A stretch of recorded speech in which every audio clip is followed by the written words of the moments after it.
big thing in there, and people get their drink on. We sat and drank with the sun on our shoulders and felt like free men. I don't know what inferior swill this is, but I ordered a lot of room. Set him up and I'll knock him back, Lloyd. 1-1. We hope there isn't a single fan who is having a problem with the two-fisted slopper. Drink. The king commands it. They took the bar! The whole bar! Medium dry martini, lemon peel, shaken, not stirred.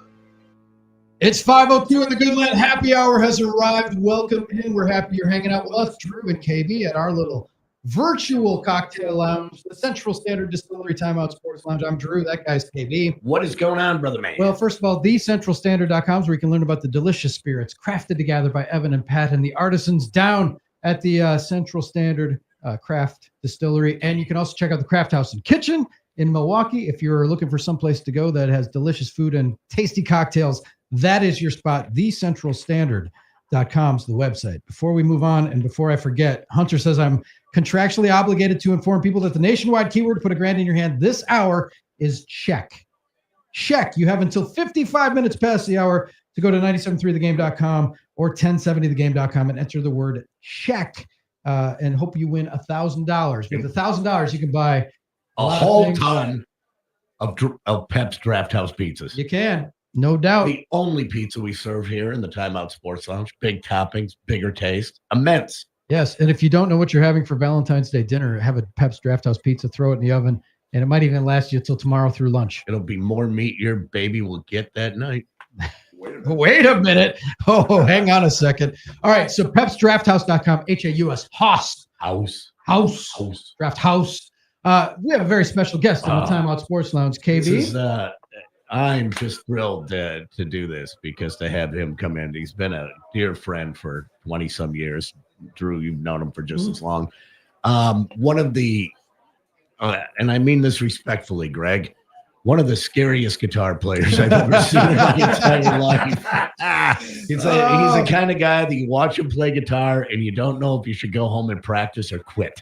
That's true. It's Greg Koch. Thank you. Thanks for having me. Thank you. He's traveled the world and elsewhere, as they say in TAP. Well, that is true. There has been a bit of traveling. Yes, indeed. And you are just, I mean, for those in the guitar, for geeks like us who nerd out over Rick Beato videos and watch YouTube tutorials and things like that, and watch your demos with Wildwood, we're just fascinated with your story for a humble man from Wauwatosa, Wisconsin. Yes. Yes.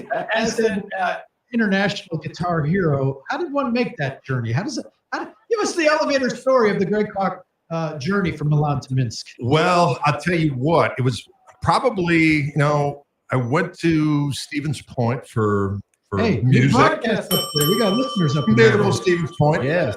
And I knew when I was about 12 that I wanted to be I was convinced I was going to be a rock and roll warlord. My parents, not so much. And so they were respectful of my desires to pursue it in terms of, they knew I worked hard and all that kind of stuff, but the idea of doing it for a living horrified them. So when I decided to go to school for music, my dad had actually talked to every instructor of mine kind of on the way up, from my local teachers to the guy that ran the guitar department, also ran the jazz department up in Stevens Point, which is kind of unusual because usually it's a horn player who hates guitar players or a piano player who scorns the rock warlord. And this guy was actually his name was Mike Irish, and he still is, as a matter of fact. He was very sympathetic to my desire. I wanted to know how to, know the theory and stuff of jazz. I wanted to be able to understand the harmony, but I didn't necessarily want to play it. I didn't want to be on the Lido deck. With playing, Girl from Ipanema and some kind of tux, and hanging out below deck after hours. That was not my thing. But I did want to know what I was doing. So I went to school there and I came back and I always wanted to have my own band. So if folks will remember in the area here, because we certainly played enough, a band called it's Greg Koch and the Tone Controls. Yes.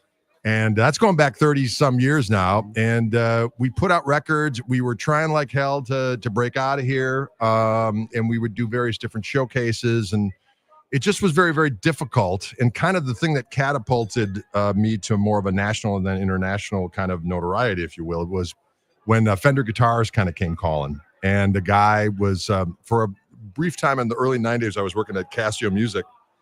And the local Fender rep came in with kind of one of their national sales guys who was a guitar fanatic. And he heard me kind of noodling in the corner. It's like, hey, do you play in a band or anything? I was like, well, as a matter of fact, I do. And we're playing tonight, as a matter of fact, down at the beautiful Tamarack, if you guys recall that down there on 6th Across from my newspaper I used to work Exactly. at. Yes, indeed. So they came down there and saw, I had a Thursday night kind of house gig there with a couple of different guys. And he came and saw that. And afterwards he was like, would you like to do clinics for us? You know, how can we help you out? I was like, hey, I'm all ears. And the very next day I was playing there with the tone controls. And another guy from Fender happened to be just coincidentally was coming through. And so the rep brought this guy out as well. And he went crazy. Back then we had cassette tapes that we would dub before the gig. We'd get out our DAT machine and we'd have like 2 double tape decks. And we'd get out, we'd go to Kinko's and get the J sleeve. Like, what is that what they used to call them? Yeah. Anyway, we'd cut them up and we'd write on the thing, what they were, and we'd sell them at the gig. So he bought 10 of these tapes and he passed them around the Fender folks. And that's kind of how things got rolling for me. They had me do a big show down in Nashville where all the guitar guys were there. And that's a pretty intimidating thing. And it's kind of funny because every time I go to Texas, there's this guy who works at this kind of well-known store down there that tells the story. There's a nice venue attached to the place. And he always tells the story about how when we started playing, all the people, the guitar, it was like a NAMM show. It was a Nashville NAMM show. Mm-hmm. So all the guys that were hanging out by the bar were all these guitar snobs and so on and so forth. He goes, the minute you started playing, everyone just stopped and turned around and went and watched. And from that show on, that kind of just helped propel things along in various different ways, from doing clinics to doing shows, to doing sessions, to doing books, to, the whole 9 yards. Leonard, you did a lot of stuff for Hal Leonard. Yeah, about 20 some books and videos and whatnot. People for them. might not realize that the largest music publishing company in the world is like right here. Correct. Hal Leonard, right in Tulsa. Music publishing and instructional books, sheet music, which is actually still a thing in this internet age, right? Correct, absolutely. Music. Well, the original thing was that I did with them was there was a guy named Will Schmidt who wrote the Hal Leonard Guitar Method, and right around 2000. What did Hal do? This is interesting. Hal and Leonard were the first names of these two brothers. But see, back in the day, the publishing business was kind of not very reputable to be involved in. And so they only used their first names. It was these two brothers back in the day that were doing this publishing thing. And then, of course, after a while, the people that are currently Hal Leonard were until they actually, I think they just sold it not too long ago. But prior to that, they just had the business Hal Leonard. But they were a totally different enterprise by that point in time. But the Hal Leonard Guitar Method, which most people start off in, they had me co-write it, a rewrite around 2000. And then I kind of championed it for them, and it became the #1 selling guitar method in the world. About that, see? Which, as I like to joke, has made me the thousandaire I am today. There you go. So Greg Koch is with us from the humble beginning. So you knew you had it in you. It was your desire, and the parents let you go. You go to Stevens Point. That's not the Berkeley school. No. You passed a lot of those people that went to the Berkeley school in Boston, which is, or Juilliard or any of those highfalutin places, right? Correct. I mean, the reason why I went there, in-state tuition. Well, there's that. There was a place down in Texas at the time. Herb Ellis, the legendary kind of jazz swing guitar player, he had a place in San Antonio, Texas, called the Southwest Guitar Academy. It was kind of the GIT of the South. It's no longer around, but back GIT, then, Guitar Institute of Technology, for those. Correct. Yeah, sorry about that. That's all good. And I really wanted to go because Stevie Ray had just come out, and I was really into all the same music. And when Stevie Ray came out, I was like, well, this is what I'm talking about. I need to go to Texas. So I was like telling my parents, I was like, I need to go to Texas. I need to go to San Antonio. I need to go to Austin. And then when they found out the place wasn't accredited, that I couldn't get a degree, that was kind of, my dad's like, you need to go to a place where you can get an accredited degree, and which I never ended up getting anyway, which is kind of humorous. But towards the end of his life, my dad was like, that's the one thing that really disappointed me is that you never got your degree. I said, yeah, but I taught at a college. Yeah. So it worked out. It worked out. There you go. Yeah. Yeah. You don't need that piece of paper on the wall. Well, right? You know what? Yeah, that would have been great, but it was a performance degree, and by then I was already making my living performing. So already performing. Greg has a guitar with us. We're going to hear some noodling, and you can play whatever you want, You can noodle while you chat with us if you'd like. You have your own signature line of guitars. I do. And a signature. What I love, he's got a signature pedal that is just it's just a weapon of destruction. It is indeed, my friend. I mean, it's unbelievable. And Yeah, the Koch Ness Monster. Koch Ness Monster, which is amazing. Which is funny because I didn't come up with that. They did. The Greeks. The Greeks came up with that. Really? Yes. They have a very good sense of humor, those fellas. Let's talk there. about your guitar model, though, Yes. because it is styled after the classic Fender Telecaster that I remember seeing you at the Tamarack in front of the window there when it was all the window would sweat during the winter. Oh, absolutely. And you were always playing a Strat in those days. Yeah, I was a Stratsman back in the day. Well, my first guitar, first real guitar, I suppose, was a Telecaster. And I wanted a Strat. But the Telly was the because of guitar. Jimi Hendrix, or just because it was Yeah, the totally. look of it? Because of Hendrix and Clapton and Mark Knopfler and on and on and on. And but my guitar teacher at the time was selling the '68 Telecaster. What I really wanted was the neck pickup on a Fender guitar is what I wanted, and because it has that kind of that throatier kind of. It's good for rhythm stuff. Or all that kind of, Hendrixy type of activity you can get involved in. And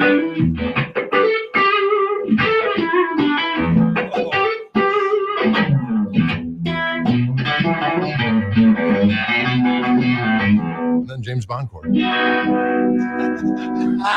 a minute, Jimmy didn't do that. I didn't do that. No. Anyways, but that's the sound I was going for, and the Telly delivered in spades, so I wanted it, and so.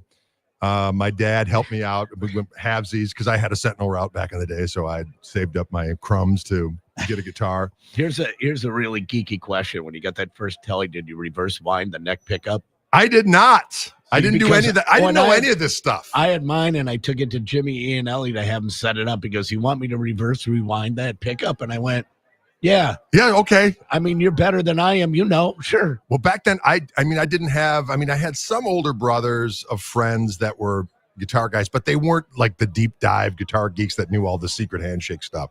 So, I didn't even know that.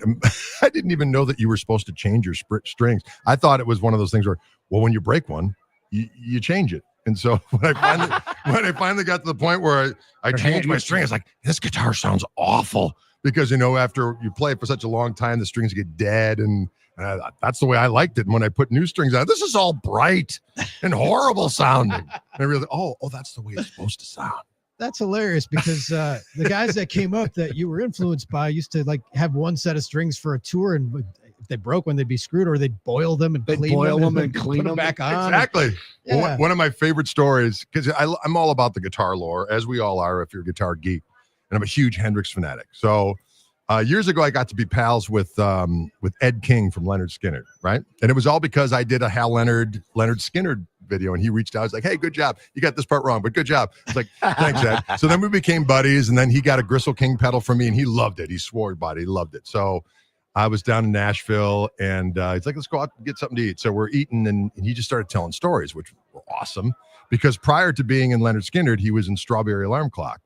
And incense and peppermint, and they were opening up for Hendrix. And he goes, "I'll never forget it." He goes, "I'm sitting in this dressing room, and they whisked Jimmy in, and he's changing his strings, but he was in such a hurry, he hadn't eaten anything. So as he was changing his strings, a guy came in with one of those vendor boxes of full-size Snickers bars and opens it up, and is just unwrapping one after another and just shoving them in Jimmy's mouth." So I just have this image of Jim, That's rock and roll.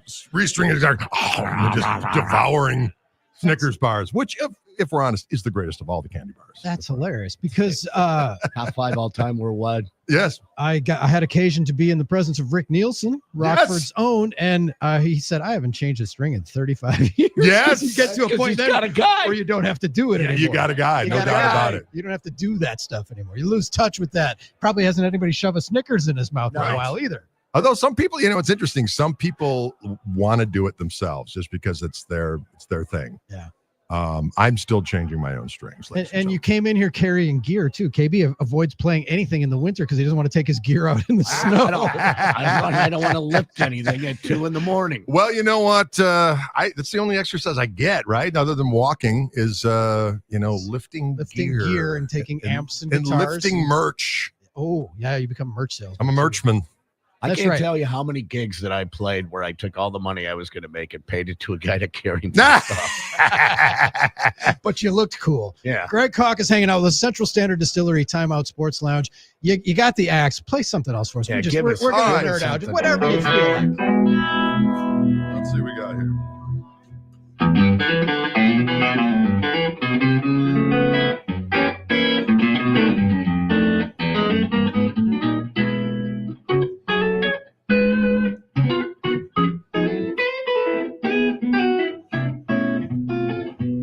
Jazzy chord.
Oh, my absolute Oh, man. wizardry. Filled It is. with And that this will Reverend be- guitar, Greg Koch model. Woo, thank The you. Gristle Master. That And, sounds incredible. We're recording this right now, right, Hunter? Yes. On video. It'll be Yeah. going up on our Facebook and YouTube channel. Yeah, so it's you'll get live to- on YouTube, Live Facebook, on and live right X. now. All the socials. Well, Uh, all right. That's fantastic. All right, so we were in New Orleans last week at the Super Bowl, and we had occasion to. We were at this Lambeau Field exhibit, and the executive chef from Lambeau was there, and they were serving booyah, right? The stew from up north, the UP Green Bay. It's like they're and people were coming up like, "What is this stuff?" And it's delicious. And I said, "Well, it's Wisconsin jambalaya." Right. And when I think of your style, and if somebody asked me to describe it, well, it's booyah. It is a stew of various influence, bluesy yet jazzy, yet elements of everything. You can play anything you want, as given any style, but your own personal style. How did that evolve? How does this how did you get this fusion? How did you get the stew that you have as a guitarist? Well, I suppose, growing up listening to, Hendrix and Cream, Eric Clapton and, James Gang and the Stones, the Beatles, Jeff Beck. But I got into Jeff later. Later being like 8th grade, as a. I was thinking in terms of, that was later on, like 8th grade. He was on getting into guitar players, probably on the same arc as me getting into softcore pornography. Probably. Yeah, could be. Well, I did a report on Hendrix when I was in 3rd grade. You had to do a hero, and it drove my teacher crazy. I remember him because you had to do like a picture on the overhead thing. We put a thing on the overhead projector. Transparency thing. Yeah, and so I had this awesome picture of Jim, and then you had to do like this report. And so I was talking about him and what he did and this, that, and the next thing. And the teacher was flummoxed because he was a druggie. He died of a drug overdose.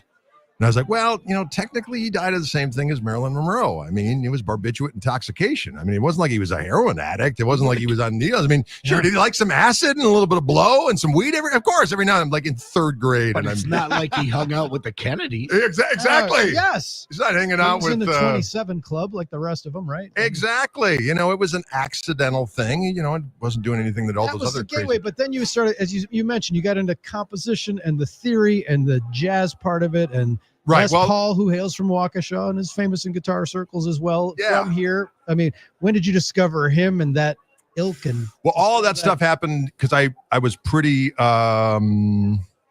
homework intensive in terms of all the different people I was into. So if I was into Jimmy, I read about Jimmy and I would see the names. I'd see Muddy Waters and Howlin' Wolf and B.B. King and Freddie King and Albert King. And Hubert Sumlin. So all did kind of the blues deep dive, but then I would see names like Kenny Burrell and George Benson, and so I would kind of, well, who are these guys? And I'd check that stuff out. And then I heard Eric Clapton had a record came out in 1980 called "Just One Night," which was it's a great record, and he did live versions of Cocaine and all those different tunes back in that were on the radio all the time. And that was kind of like Clapton's guitar comeback record because everyone's like, he can't play anymore. He's like, I sure can. So he put out that record. But the other guitar player on that record was a guy named Albert Lee, who was more of a country guitar player, but he was from England and but just a master. So I heard him play and I thought, who's this guy? So then I did the deep dive on him. And then I kind of got hip to all of these, for everyone from Chet Atkins to, of course, Jerry Reed and, Jimmy Scotty Moore, James Burton, all these types of dudes. Yeah. So then I started, and then Mark Knopfler around the same time was also doing this kind of chicken picking country infused thing. So to answer your question, the stew for me was always all the great rock bands I was into always had these different elements. It's like, Zeppelin was cool because they would like, oh, this is kind of a rockabilly thing. And this is like this East Indian influence. This is kind of jazzy, but they would put it together in, I remember, rock fashion. I remember you saying something about Jimmy Page and his playing, and you played an example, and it stuck in my head. You said the genius of Jimmy Page was he could play something that was so wrong but make it sound so right. Absolutely, no doubt about it. It's like Jimmy would always do this lick, and I love it. He always does this lick where it's like if he's playing like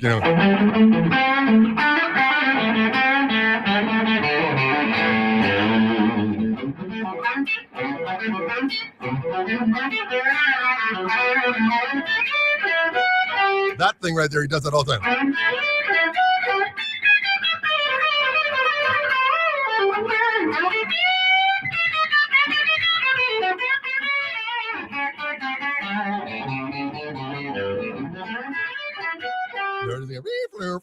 It's like, what is that? I know. It's awesome. And didn't Edward That's all Van you need to know. Halen do a similar version of that where he'd end a lick and then bend to a note that wasn't the right note, but it sounded right? Like, yeah, and then Jeff Beck did a lot of that too. So like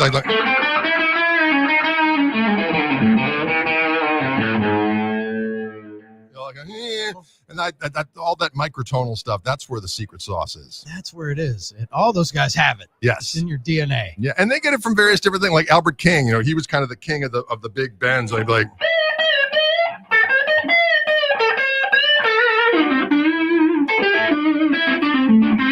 so you all this little, and then you just start messing around with that stuff, going.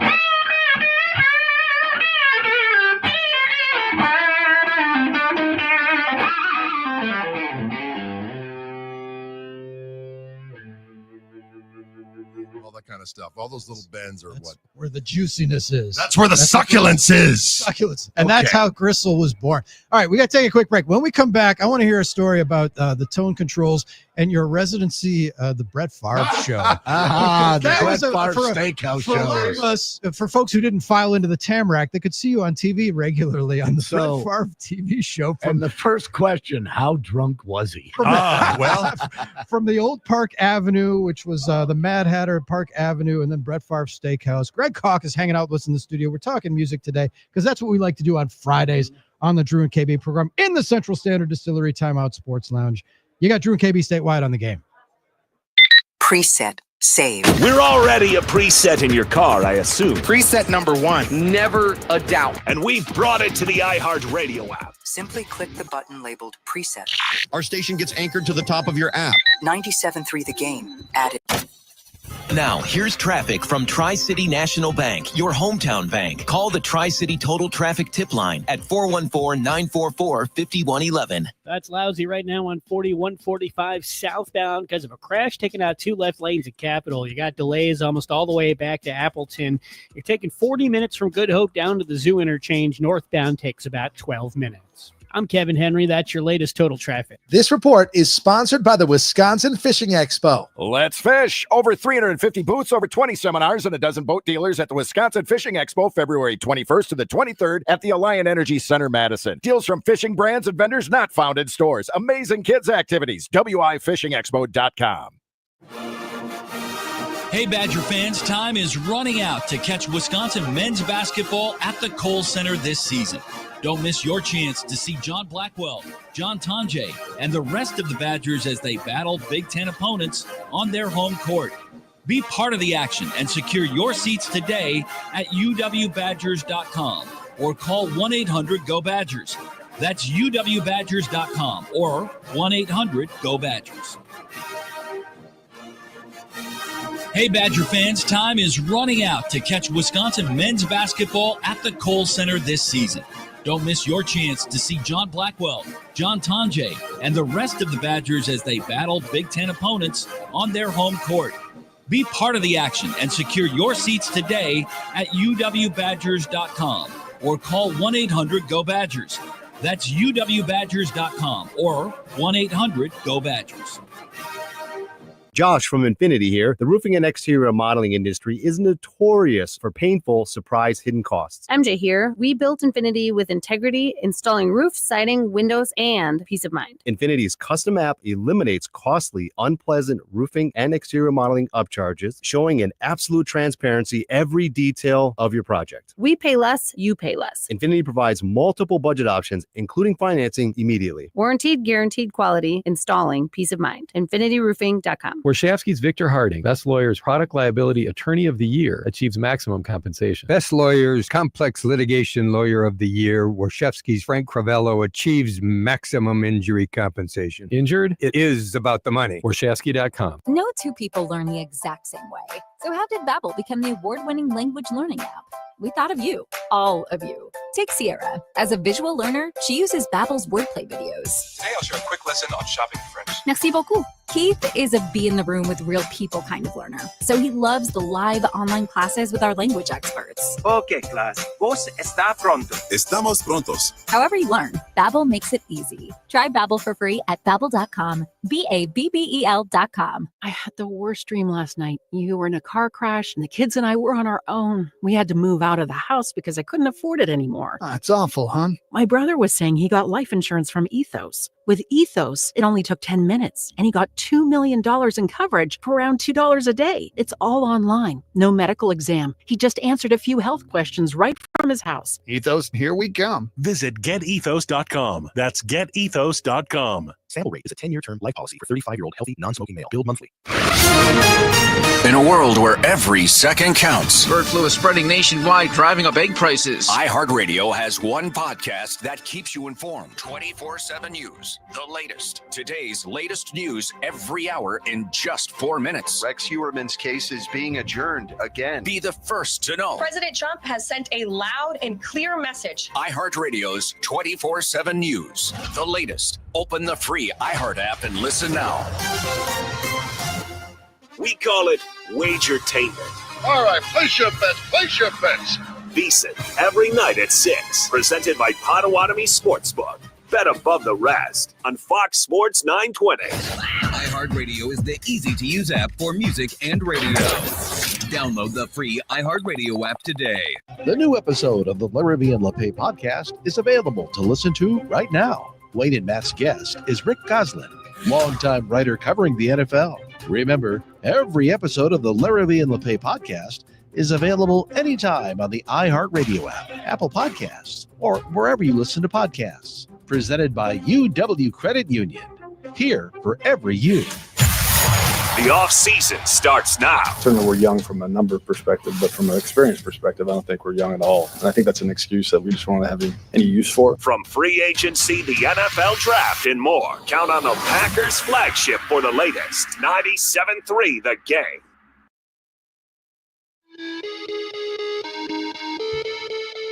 Continuing the Friday edition, Drew and KB, special guest Greg Koch joining us here in the Central Standard Distillery Timeout Sports Lounge, reminding folks thecentralstandard.com is the website to learn about those delicious spirits. We have another pair of tickets to give away for you to go to American Place Casino. When we go south of the border to the land of Lincoln, that's where we like to go, is American Place Casino. And we have a pair of tickets for you to see James Murray from Impractical Jokers. He's doing stand-up on Thursday, February 27th. You can win a pair of tickets right now. Caller number 5, Hunter, is standing by. Caller number 5 at 877-794-1973. Let's light up that NicoletLaw.com talk and text line. Caller number 5 gets a pair of tickets to see this stand-up show, American Place Casino, on February 27th. And don't forget, tomorrow is their anniversary party, Woodstock and Wildflowers. Check out our friends at AmericanPlace.com. Greg Koch hanging out with us here in the studio.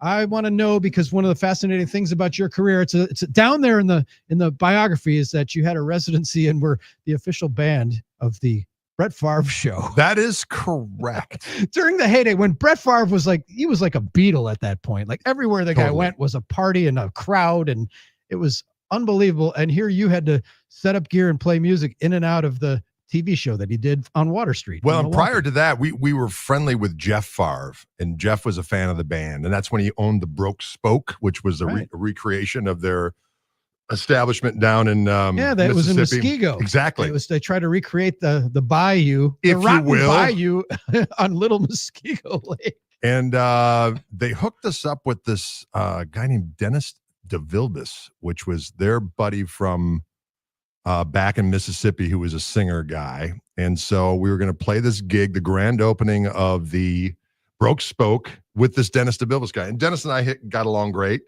And they're like, hey, Brett and Winters and Shamur are going to come after, I forgot where they were, but they came in and they were hanging out, and it was just a madhouse. And then afterwards, Jeff's like, we're going to go to this party. Let's go to this party. I'm like, okay.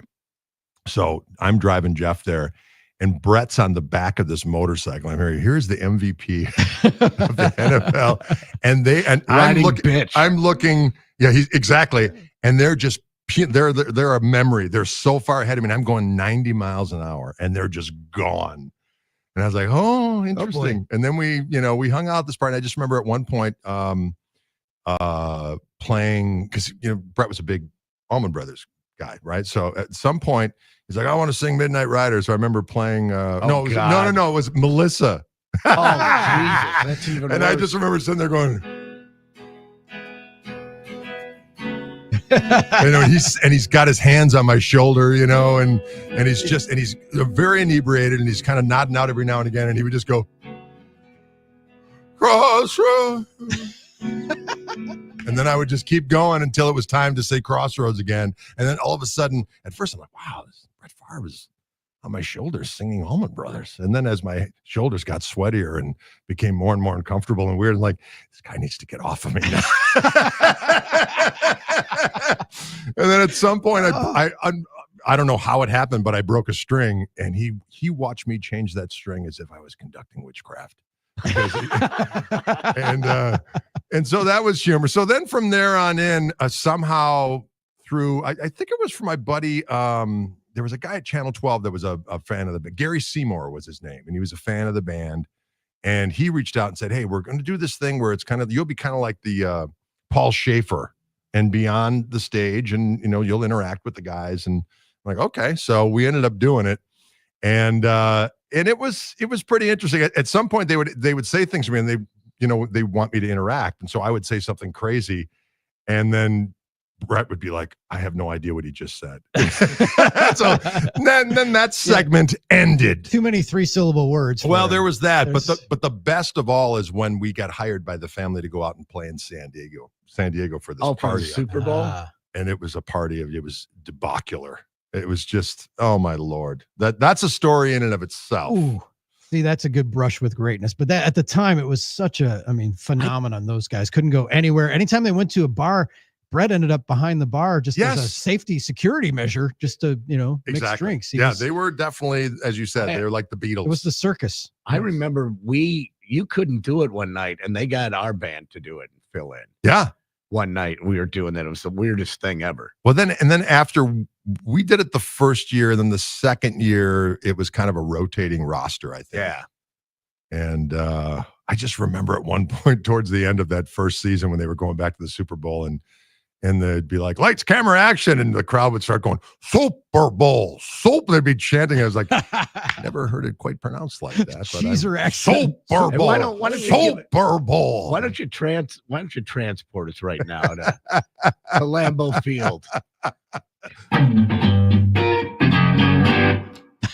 When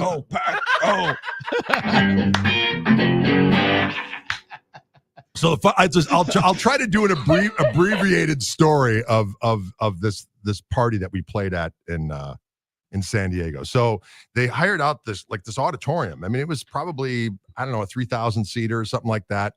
And they're like, we want you to play for this party. It's going to be, they're going to have brats and beer, and there's going to be memorabilia, and there's going to be Packer legends hanging out. And so they hooked me up with this gal who was the promoter, the local promoter, and she wanted to get a local band from San Diego to play at this thing, as opposed to us, because we're cheeseheads. How good could we be, right? So we're trying to work out what kind of gear we're going to use out there. So we're going to use this other band's gear, which is not unusual, and so we're going to flip-flop sets, right? So we fly out there, and I know exactly what I'm up against. I know it's going to be what it's going to be. Well, this other band thinks that this is their chance to make it. I'm like, who's going to sign you? Ray Nitschke? This is not a thing. This is not a thing. It's not a showcase. No, this is just, we're in San Diego. We're having a good time. Background music. Eat a brat. Yeah. Shake hands with aforementioned Ray Nitschke, but that's about as far as it's going to go. So they were all like, well, we're going to play first, and it's going to be great. And then I was like, okay, you guys go ahead. So I'll never forget it. So it was like $25 to get in, which at that time was not an insignificant amount of money. And then you had to, that basically got you nothing other than to just be in. And then you had to get tickets at one particular area. And then you had to stand in line to go get the beer at another area. So there were these long snaking lines around this place, and the vibe was intense. I just remember walking around, people are like not happy, and they're like throwing pennants down from the balcony, and people are like going after them ravenously. And so the vibe was strange, right? And then this band comes out, and they open up with just this cacophonous rock jam from hell, and they start playing it, and you could just see people just physically like jerk from the sound of this sonic onslaught, right? And so this band's playing, and they're screaming and hollering, and they're doing this thing, and all of a sudden their song ends, and there's like a split second of silence, and then 3,000 people booing in full chorus. Oh my. And the band is just like, running from the stage, like, oh my God, what's happening? And so I'm terrified at this point, because I know I know I'm from Wisconsin. I understand what's happening. So I go out into the foyer, and all the different Favre family members are doing their own little private press conference. So I go up to Jeff, and he's sitting there talking to me. Well, back in the day, when, I was with Brett, and I go, hey, listen, I need to talk to you. There's going to be a riot in the other room. You've got thousands of people screaming and hollering. They're waiting in line for food and beer, which is something you do not make Wisconsinites do. And this band started, and they hate him. They're like, there's going to be a riot. He just looks at me and he goes, take care of it. I'm like, that's in my job description. You've been deputized. So I run into the other room, and there's this gal who's the promoter, who she's from San Diego, but she's in like a green and gold cat in a hat thing, and she's in full Packer regalia, but she's absolutely terrified because she realizes she's at the center of what's going to be a riot. I went up to her and I said, listen to me. This is what we need to do. We got the Green Bay Packer cheerleaders here. Here's a CD of Packerland's greatest hits, which came out at the time. I go, you need to get this band off stage immediately. Put this on and get the cheerleaders up there immediately, or there's going to be carnage. She goes, but they're not done with their set. I go, oh, yes, they are. Yes, they are. So sure enough, they go up there, they get rid of the band, they turn on the Packerland's greatest hits. Next thing you know, the cheerleaders are up there, and you look out in the crowd, and it's like the Nuremberg rally. I mean, it's like, sorry, I don't want to use that example, but all of these thousands of people with like some kind of a shrilly It's little, just like the rally without all the Nazis. Exactly. And they're all going like this in rapid succession. And people are going crazy. They're having a good time. And all of a sudden, I look to the side of the stage, and the Favre family's coming over like, oh, this turned out great. And then I said, I go up to Jeff. I said, Jeff, you need to introduce us before we go on stage. And you will introduce every person in the band and where in Wisconsin we're from before we play note one, right? So sure enough, the Packer cheerleaders get off the stage. We go on stage. Jeff goes up there. He gets behind the microphone. And from Fond du Lac, Wisconsin, Kevin Allen. And from Appleton. And then all that kind of stuff. And then I break into 3,000 plus people, however many thousand people just go, Pack, go. I must have played it for a half hour, right? And then I launched into every lowest common denominator rock tune I could think of, and people were having a good time, going crazy. I looked to the side of the stage. The whole family, the Favre family's looking at me, giving me the thumbs up. I'm like, I just saved us from disaster. I prevailed. I did this. So then I get back to the hotel, and I call my wife. She goes, what the hell happened out there? I go, what are you talking about? She's like, I saw the news. It looked horrible. I go, I saved disaster. I diffused a riot. She goes, well, that's not what I heard. I go, what do you mean what you heard? And so apparently the report was, before we even took the stage, people, of course, had to do their news report because of the time difference to get it out. So they're interviewing people. We're at the Favre family party. Let's get some of the insight from some of the people that are here. Dear God. And they're like, we paid $25 to get in here, and then we had to wait in line for an hour to get tickets, and then wait in another line to get our beer and bread. And this band sucks. And they show the other band. They go, a local band was flown out to play this. And It's not us. It's not us. So everyone back home thought it was us. Oh. And then on top of that, it's like part of the deal was Jeff's like, oh, wait, yeah, we'll get you some tickets. And they never got us tickets. No, so narrator, no tickets were tickets were at hand. So that was my experience. I know that, Greg, I know that you do this as a part of like your regular show, but I'm going to make a request because I think it's the most amazing thing ever. Can you give us a little bit of that chicken picking Zeppelin? Because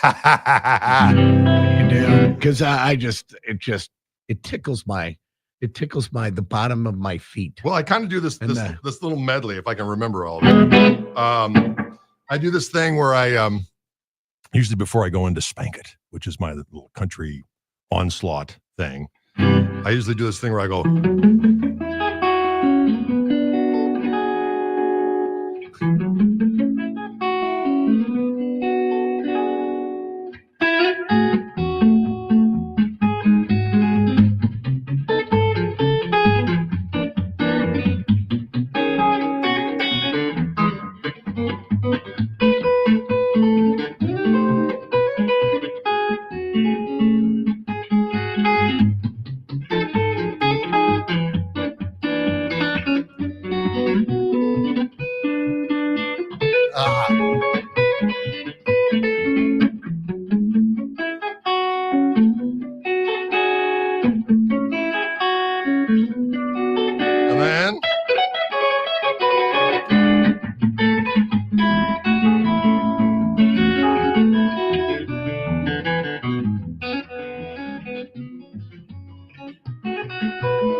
You've tickled KB's feet. Mission accomplished.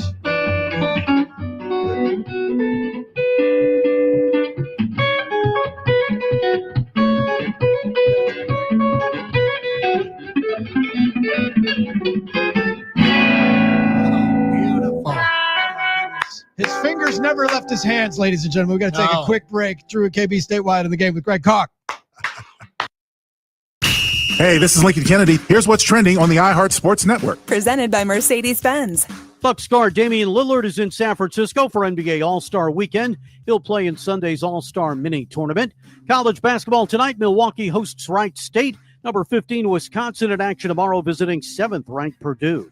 A half dozen former junior college football players are suing their school, Netflix, and others for negative portrayals in the Last Chance U docuseries. I'm Frank Garrity. At Mercedes-Benz, there's a reason they go the extra mile. From testing their vehicles in desert heat and Arctic cold to creating AI that can anticipate your needs and preferences on the road, they demand that every car is worthy of their star. Because it's Mercedes-Benz. Hey, this is Billy Schmidt here to tell you about the Potawatomi Sportsbook. When it comes to sports betting, scrolling through an app is fine and all, but it just isn't the real thing. It's missing that edge, that exhilaration of live action. There's only one place you can get that, Potawatomi Sportsbook. Step into a sports haven for an all-pro, elite level, won't find anywhere else sports betting experience. The state-of-the-art space features a full bar, food menu, seating for over 200, dozens of kiosks, and an over 2,000 square foot video wall and more. Potawatomi Sportsbook. Bet above the rest. There's a lot on the line in a divorce. Your home, savings, retirement, maybe even kids.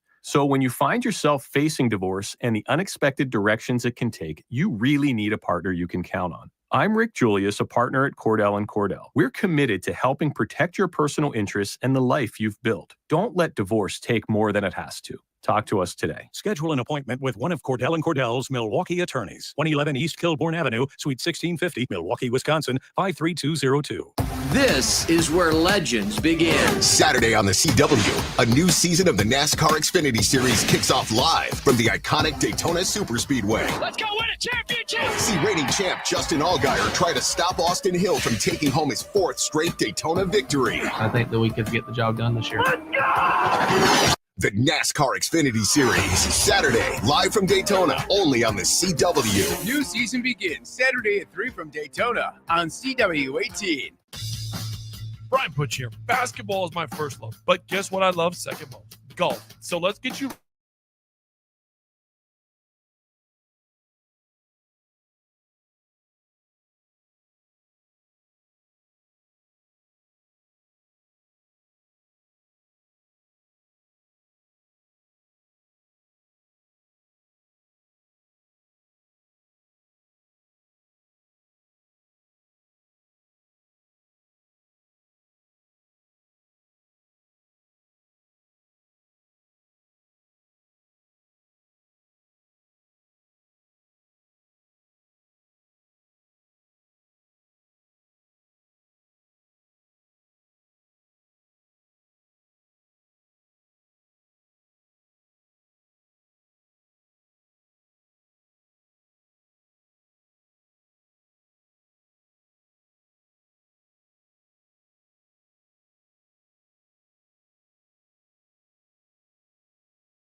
Hunter's playing that sad song, which means we got to get out of here. We got to clear out. You don't have to go home, but you can't stay here. We're closing up the Central Standard Distillery Timeout Sports Lounge. Greg Koch has been kind enough to hang out with us this hour. What a great thing to do before the snow flies. Yes. Listen to Greg bring us some just virtuosity. All the gristle, all the time. All right, let's tell people your socials, where they can find you, where you're gigging. Yes. Well, you can go to gregkoch.com, GREGKOCH.com. I got that new blues record out, which is actually doing quite well. It was number 2 on the Billboard Blues chart for quite some time, and it's doing very well, which is cool. So you can check that out. Well, now with our audience, it's going to push it over the top, get to number 1. Well, I certainly hope so. Let's hope. And then I'm actually doing a gig this Sunday. My daughter Isla is a singing, songwriting fiend, and so she's got a new record that's coming out, and she released the single, and people have been playing it. And we're doing a thing at Linneman's from 4 until 6 on Sunday. Which is great, because usually you go see a band at Linneman's, they start at 1 Exactly. a.m. So, and I do a thing, every Monday and Friday from my Orange Room at home, and we do a live stream when I'm in town. And when I'm not in town, like today, they're showing a rerun, so there's a lot of replays. But and I do that a lot of times with Matt Turner on bass or Steve Andreoni on bass. So we are actually, Steve is a beast too. Steve is a beast as well. I go way back with Steve. So we're actually playing with Turner as well. So Isla and me and Turner and Dylan, my son on drums, is going to be playing with Isla.